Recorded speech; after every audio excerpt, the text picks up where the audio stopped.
This is lesson 7.4, and we are going to be modeling our exponential growth and decay using the calculator. So we're going to look at how do we actually take some data and come up with an equation from it, and then also be able to graph it and be able to tell the difference what's linear and what's exponential. But the big part of this today is handling our graphing calculator. So if you follow these steps that are on the notes, you don't necessarily even need this video, but I'm going to walk you through it. If there's any confusion, sometimes trying to read through the directions can be a little confusing. So you can see that we have this table on the right. It's showing the average speed of a computer in the year that it was made. All right, regardless of the information, we're just going to be inputting these things in for X and Y basically. And we haven't really looked at it, but in our calculator, the only thing we've ever done is go to Y equals and put an equation. Well, what happens if we're given data, no equation? How do we input that into the calculator? So that's what we're going to be looking at today. And the calculator will actually help us create an equation for this data. And it will be for best fit. Okay, in real life, data really doesn't hardly ever fit an exact equation where it always works. But there will be a model that fits it best. And so we can come up with a hypothesis or a guess or how close something's going to be using that equation. But it's not necessarily going to hit everything right on the dot. All right, so step one, entering the data. We're going to make sure that all the equations are cleared out of the Y equals. So if you hit Y equals, make sure there's nothing in there. Also, make sure right now that plot 1 is unhighlighted. Okay. That's just a good starting point. If you're ever trying to enter equations and things aren't showing up for you, it could be your plot. All right, step 1. Press the stat key. So if I bring this back up, there we go. So our stat key is right here. Right here. You're going to press stat, and then it says this will take you to the stats menu. Make sure that edit is highlighted, and it will be automatically. That's the first one. We're going to go ahead and hit enter. And you're going to get all these L1, L2, L3. And L just stands for list. And so it's where you can list your data and plug stuff in, and then we can do stuff with it later. So according to the directions, under L1, we're going to enter the X values, which we're going to use this. And we're going to put in the Y values in L2. Now notice we're not putting in the actual years because years are given to us in thousands.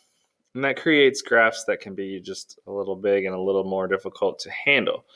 So we're starting at the year 1976 and we're progressing from there. So that would be year 0. And then if it's 2 years later, then that's 2. And so when we input stuff into this equation eventually, we're not going to put the year in. We're going to put how many years it's been since 1976. And again, that keeps our numbers smaller and more in control. So if you get to a problem that gives you things in years and then just gives you the data, it's your responsibility to understand that I need to make this first year 0, and then everything progresses from there. It's not always going to be given to you perfectly like this. Okay, so if you ever find yourself making a list and actually putting in the years, like 2000 and 1996, little bell needs to go off in your head to remind you, this probably isn't the best way to do this. Okay, so first year is year 0, and then it goes from there. All right, so to enter this data, I'm just going to start typing it in. I'm already sitting right here on my first spot. So that's 0, and I hit enter. You'll notice down here, it's giving you this little section down here. So if I just went ahead and hit the next number, okay, there's 2.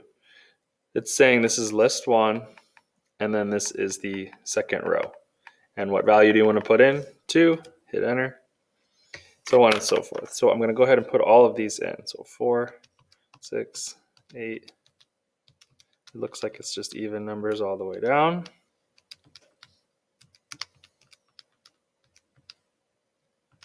Now it's very easy to make a mistake putting all this stuff in. So when things don't work right, we're always just going to go back and check and make sure we actually input the list correctly. Okay, we're going to go to L2 now. We've got all these numbers. Here's where we really got to be very careful because they don't count by a certain amount. So 2, and notice I can either hit enter or down. It doesn't matter. 4, 5, 8, 13, 16. And again, students always want to get these in as fast as possible. And obviously you don't need to do it at a snail's pace, but it's very important to get these right as you put them in. So don't value speed over accuracy. See, and I already started messing up here. I missed my enter button here. So I'm going to clear this out. Double check. 16's on 48. That's good. So I'm in the right spot. I just need the 60 and I got to hit enter. There we go. 85 for 20, 180, and 420. And then a good double check is see when this data runs out, make sure this data runs out. Everything has to have a match. If you have more in one column than the other, it's not even going to let you do anything with it. It knows something is wrong. Okay, so you can always double check for that. So we've completed step 1. If you got behind, just rewind the video and catch yourself back up. All right, step 2. We're going to go ahead and set up our graph. We're going to look at this on the graph. Now, this data, if you look at it, gets pretty big pretty quick. Our standard graph goes from -10 to +10. And so we'll see a couple of these, but as soon as we get outside of 10 with either the X or the Y, we're no longer going to see these things on our screen. So we need to edit our window, which is just how zoomed in we are on the graph. So before graphing, we're going to go ahead and set this window. So just a reminder how to do that. The window button is right up here. You have your X minimum and X maximum, and then the scale, X scale, is what you're counting by, and then your Y minimum, Y maximum, and Y scale. And that's all we ever really worry about. So we're going from -10, which I've already got. We're going to go to 30. Now, in this problem, it's giving you the parameters. But let's talk about what if you had to come up with it yourself. Come up here. All right, we're going from 0 to 24. So this -10 that we're starting with is really a little unnecessary, right? For our X values, we only need to get below 0 for us to see it. But we're going to follow these directions here. And 30 goes just past this last one. If you jump to the Y for a second as we're talking about it, we're going to leave the -10 for the minimum. But notice we've got to get to 420, so we're going to make 450 the highest. And we're going to count by 50 because what's going to happen is when we go ahead and look at our graph on the calculator, there's going to be little tick marks for your Y values and your X values on the actual axis. And we don't want to go all the way to 450 counting by ones. We don't need to see 450 little tick marks.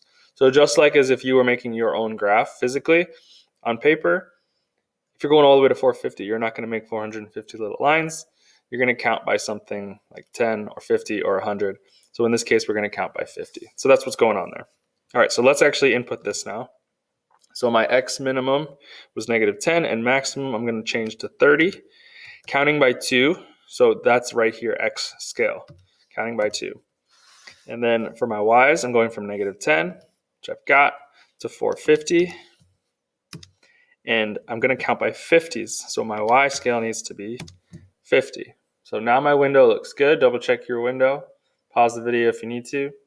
Make sure your window matches mine. Okay, continuing with the directions.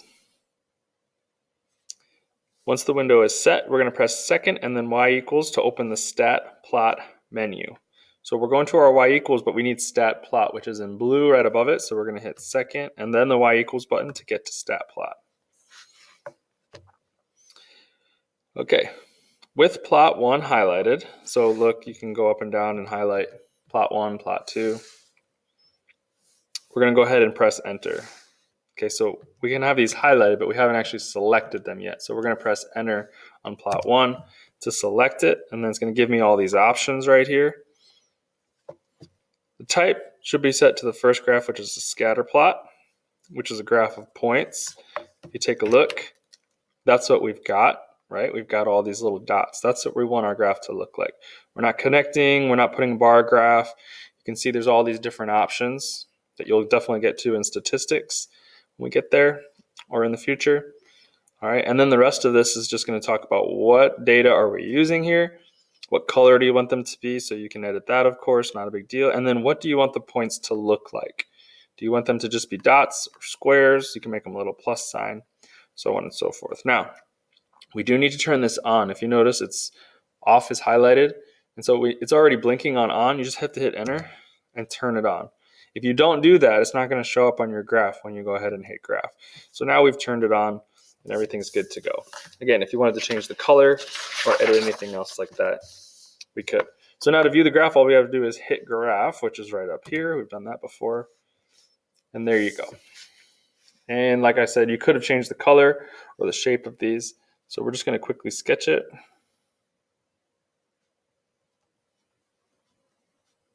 Notice I'm not being super exact. Just a general idea.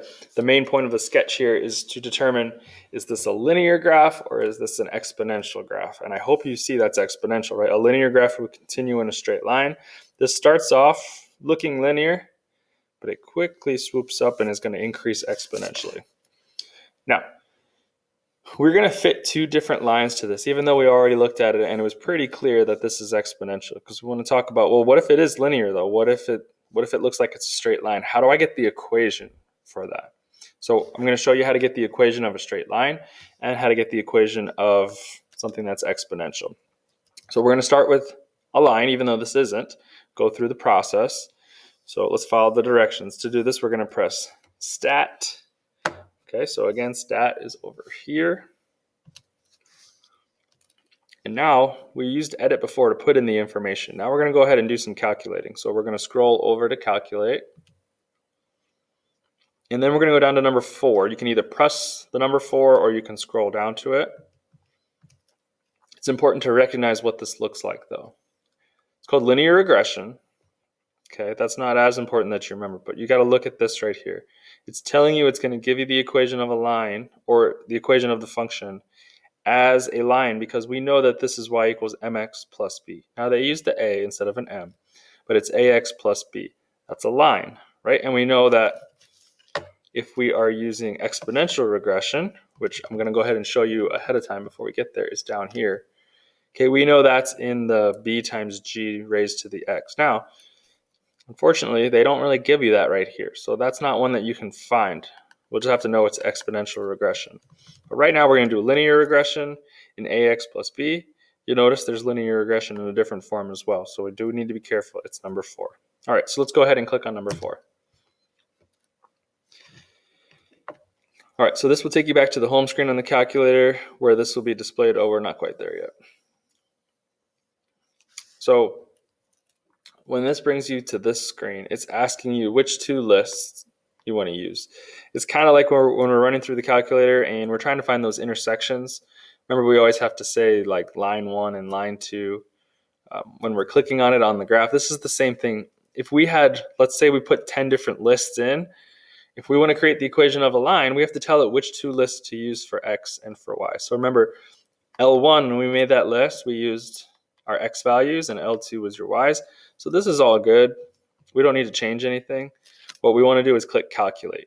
And when we do, it's going to go ahead and create an equation for what's called the line of best fit. So it's going to create a line that would go through this data and best represent it as an average, but again, a straight line, which in this case is not going to be the best option, but I just want to show you how to do it. Because if our data was pretty linear, pretty straight, and we needed to come up with an equation, this is how you would do it. So we're going to hit enter. And it doesn't give you the physical equation, but it tells you, look, this is y equals mx plus b form. Here's the m, or the a, and then here's the b. So we're going to kind of round these off a little bit, but we're going to go ahead and write the equation. So it's in y equals mx plus b form. So instead of m, we're talking a, but we're going to plug that number in. Let's go a couple decimal places to keep this fairly accurate. 8, 5, 9, 8. Okay, that's ax or mx. So that is your slope, right? And then your b here is negative, so minus 61.3956. Now we know that this data is not linear, it's exponential. But this would create a line, and we're actually going to put this line in and look at it on the graph. But it would create what's called the line of best fit. And so it's a line that averages this stuff out. And if you plugged in an x value, it would produce the y that would fall on that line. And you can use it to predict what's going on with the data. But you would only want to do that if we actually had linear data. This is not linear data. This is exponential data. But this is how we would do it in that case. Now, more importantly now, let's go on to the exponential model. So we're going to go ahead and kind of follow the same first couple steps here, we're going to click Stat. We're going to go over to Calculate. But now, instead of going to linear regression, we're going all the way down to exponential. So scroll down. You'll find out it's kind of like number 10, but it's number 0 after 9. And you can just click on that. And again, just go down to Calculate. Everything is going to be good for us. We don't have more than 2 lists, so we don't need to change anything. And notice now it's given me that exponential form. A times b raised to the x. Now they're always using a and b, and we've used like b and g, right, for growth factor in beginning. So don't be confused by the letters. Look at where they are in the equation. It's a times b raised to the x. Okay, so a is 2.24 and b is 1.2183. So let's write the equation. All right, so again, a is 2.24. It's being multiplied times b, 1.2183. Go 4 spots there to be accurate. Raised to the x. Okay, so again, it's giving you, here's the form of the equation, which we are hopefully comfortable with that now here in chapter 7. And then you're plugging this in for the first number and this in for the second number. And this should look familiar. This is the equation we've been using now.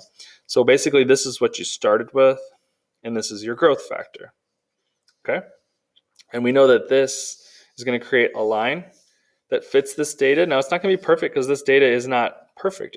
Not everything's going to fit right on it, but it is basically going to average it out, and it's going to be called the line of best fit again.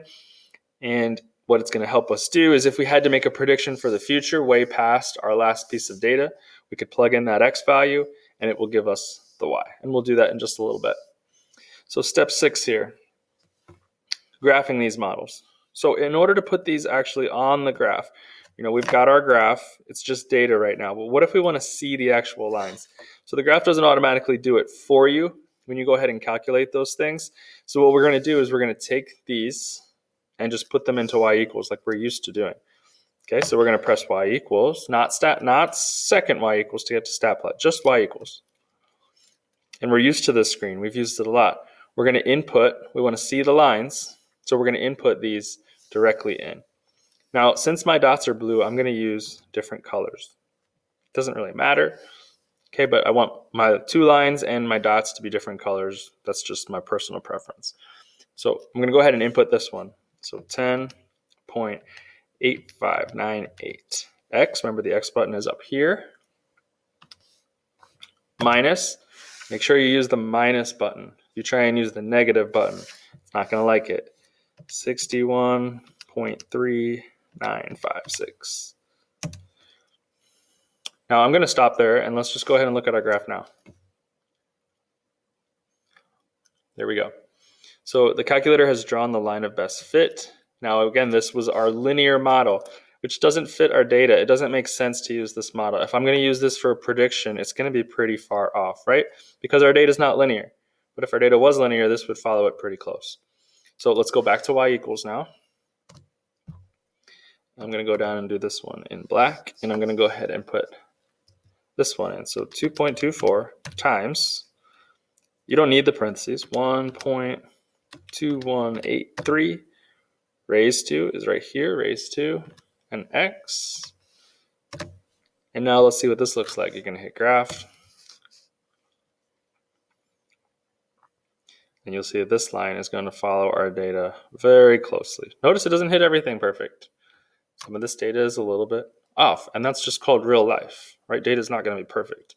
All right, but if I'm going to pick between these 2 models, which one is better predicting, which one is better at predicting this next piece of data? Obviously, it's going to be this one. It's a lot closer to my data than the straight line. All right, so quickly sketching the graph. Not super concerned with this part. You see this going up. All right, so we've got this one line that comes up through here, but then we've got this other line that really fits our data pretty close. It misses a little bit, but it's pretty close. If you need a second to do that, you can pause it. Again, I'm not super concerned about the sketch right here.